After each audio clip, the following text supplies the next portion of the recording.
I like that. I think Brad, I think you've taken on that trait as well.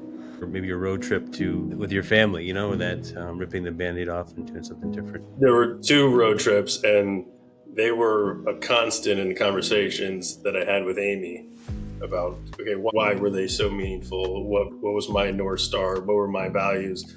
Why was I looking forward to that so much? And so, yeah, that I think calling back to that was helpful in taking that leap as that I eventually did.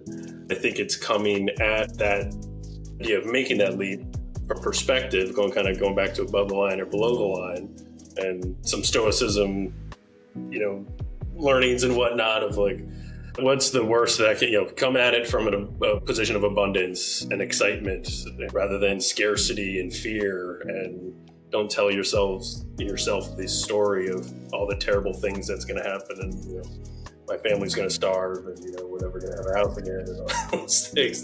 Because I by no means have this mastered, but it's easy to get wound up around that. Yeah, You know, that work and related to some of those tools and whatnot is helpful in making those decisions.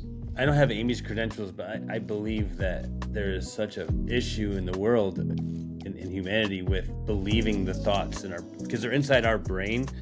We feel like we have to believe those thoughts, and those thoughts a lot of times are an evil something or a delusional something that can bring you down.